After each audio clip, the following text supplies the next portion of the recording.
This is going to be a very low tech video. I'm not heavy, not going to be real heavy on graphics. This is something that I came across, a possession against the Vikings in our overtime win against them. The manner in which I discovered this possession and I recalled my frustration with a certain aspect of it is this. The background is I'm in the middle of a deep film study on Ravens pass concepts from 2021 and to a lesser extent 2020. What I'm doing is trying to compare Ravens pass concepts with some pass concepts by the Chiefs, the Bills, and even to a lesser extent the Eagles and the Chargers. Okay? And the rationale for that from me is this. I try to watch film and understand something before I pass judgment on it. There are some of us, and I'm guilty of it sometimes as well, who are making rash judgments on particular things, our personnel groupings, and our pass concepts, and making statements as if they are fact, and moving on to a follow-up statement with no one challenging the initial assertion, which is that the Ravens pass concepts suck and we're going to be in 22 personnel and 13 personnel a lot. And those people may be right. I don't think so. And so what I like to do is I like to go back and reflect on the film and use that as a way to educate myself and then hopefully be a bridge for people that choose to watch the channel, and maybe I can provide some understanding. The cool thing about the whole process is people make comments and then that shapes or forms me in the way I look at it again, and hopefully makes me better and makes people understand things as a little bit better as well. In some cases I hit the mark initially without any help. In some cases I probably fall quite short. One thing I do know is we've got to stop relying on Lamar Jackson so much in certain moments. Now in this game against the Vikings, by the way, this is a really cool concept called snag. It's got an RPO attached to it. So Marquise Brown's running across. He runs out in the flats. Obviously, he's got to catches the ball. We pull the guard. We pull the tackle. And the back, Freeman crosses Lamar's face. So presumably he's reading something in here. Sometimes there's a safety walk down. Could be outside the box, but there's not in this case. That Lamar could be reading. This guy steps here. Easy. Lamar throws it out there wide open. In any case, this game Lamar had like 265 yards passing. 3 passing touchdowns, 2 interceptions, mind you. 20 carries for 120 yards. That has to stop until we need him. Next play, again, the 7-play drive, 22 personnel. Freeman's going to run downhill for like an 8-yard gain, I believe. That has to stop. We can't keep relying on him so much in certain moments. And that moment I'm going to describe is coming up. The next play you're going to find is also going to be 22 personnel, and we're going to substitute for Freeman. This is a two-way go, I believe, for Freeman. You can see Lamar opened with his face mask this way. Let me back it up a little bit. Lamar opened here.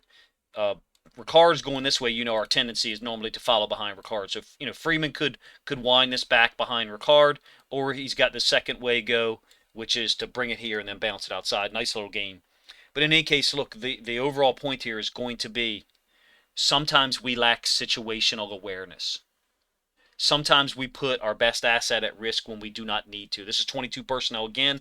Le'Veon Bell is in at tailback this time. This is wham, ISO. I'll break it down when we get the end zone angle so you can see it's a cool play. We get a 9-man front by the Vikings, and I'll prove that to you. So we got tight end nobody up here.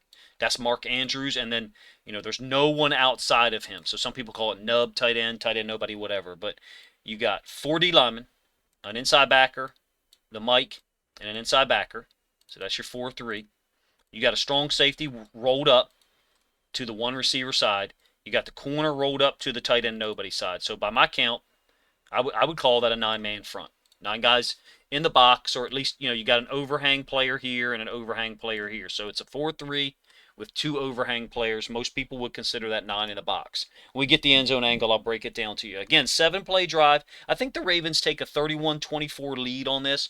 You can see from these 2 run plays in a row here, though, the Ravens are getting pretty good push.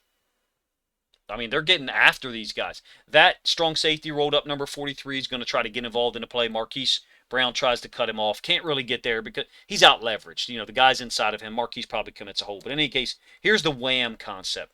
Tomlinson's blocking a D tackle. Ricard is going up to the mic. All right? Let's run it back real quick.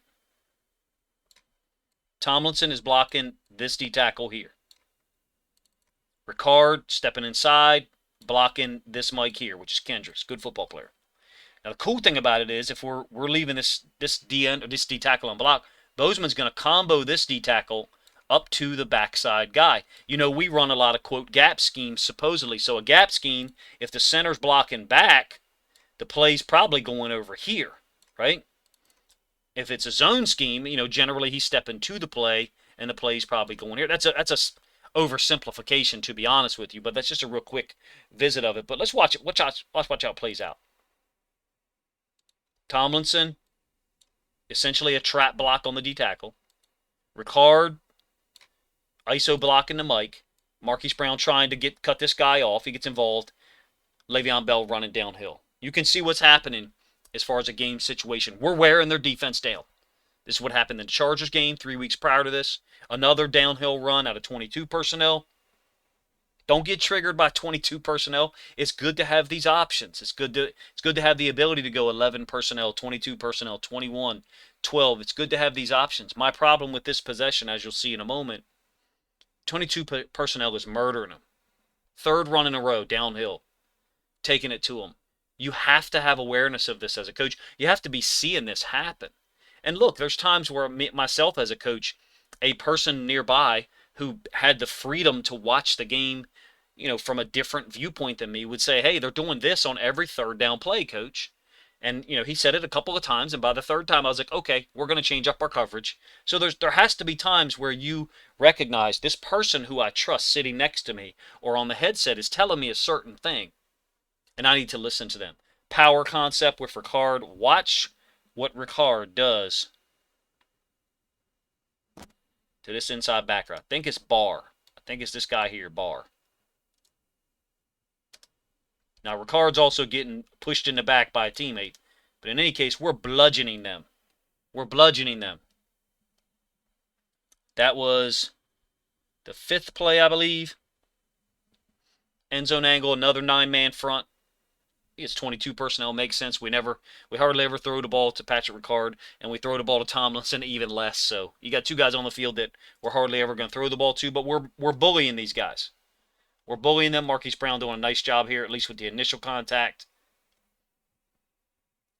What do you think we do next? You guys saw the last 4 plays. Running downhill, murdering them. I understand that this is going to premiere, and I'm going to be in the chat, so I'll let it pause for a second. What do you think we do next? Some of you probably remember. We just gave the ball to our tailbacks 4 plays in a row. Freeman, and then Le'Veon Bell 3 plays in a row. The first play we ran an RPO snag concept. He could have given the ball to Freeman. Lamar could have thrown the ball on the snag to Bateman. He looked like he could have been open. Instead, he threw it out in the flats to Marquise Brown. Marquise Brown tiptoed along the right sideline and then tried to run someone over. Really aggressive play by him. Cool concept. Wonderful. We haven't used Lamar yet. Why the hell do we need to?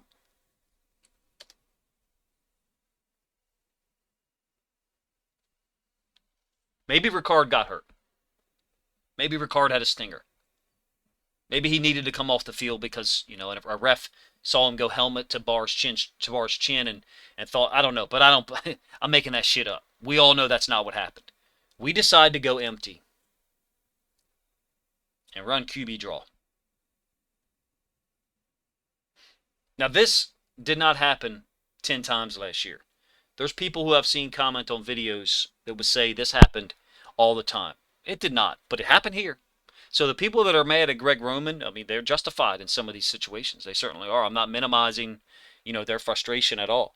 Especially because, and I don't mean this to be disrespectful, look who we have at tackle here. And think about what we were just doing the last 4 plays. We were doing things that these guys did well.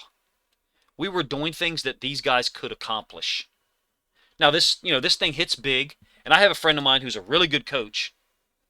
And after this game, he said, man, Lamar's got poor, ball control. So what do you mean?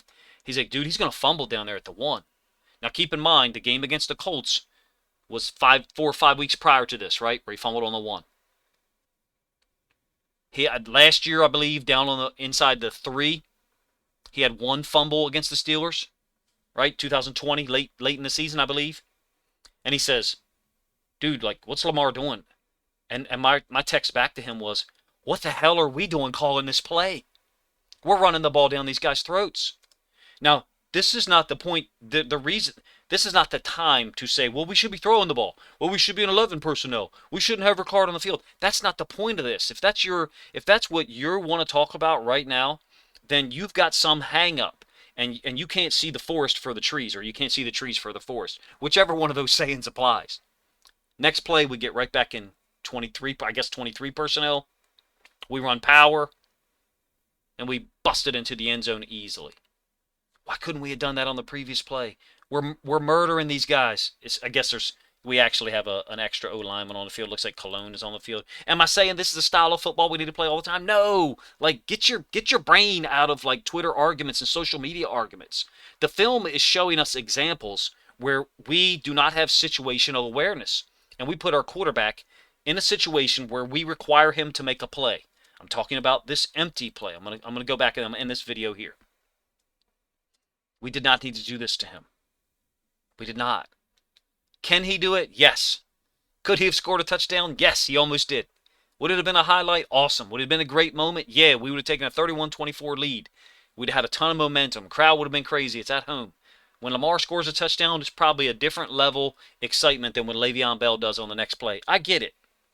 Situational awareness, though. I'm not a Greg Roman hater, but this is tough to understand in this moment. And it's what we've got to get away from. It really is. Regardless of who's on the field, what fullbacks, tight ends, receivers are on the field, Lamar has to be more of a facilitator until we need him. And don't tell me we needed him to run this quarterback draw versus out of empty, because we're running the ball down these guys' throats. Again, this was an unplanned video, very unorganized without a whole lot of graphics, I understand. I would appreciate any feedback, thoughts in agreement or disagreement about my contention. This is a perfect, crystallized example of our coaches not having situational awareness in an NFL football game and using Lamar Jackson in a way that we did not have to use them. Look, I would say the same thing if we threw the screen out here to Marquise Brown, which we run. Okay, there is a screen attached to this play. I don't know if you saw it the first time I ran it. There's a screen attached here. So you can see the screen developing. I guess theoretically, Lamar could have thrown the ball out there to him. Theoretically, but sometimes you tag a screen on the backside of certain plays just to hold defenders. All right? I would have been pissed off and probably still making this video if we'd thrown the screen out there to Marquise Brown, because that was totally betraying what we had been doing. In my opinion, there's more times where Greg Roman and our offensive staff have something that's working like this and go away from it before someone stops it too soon.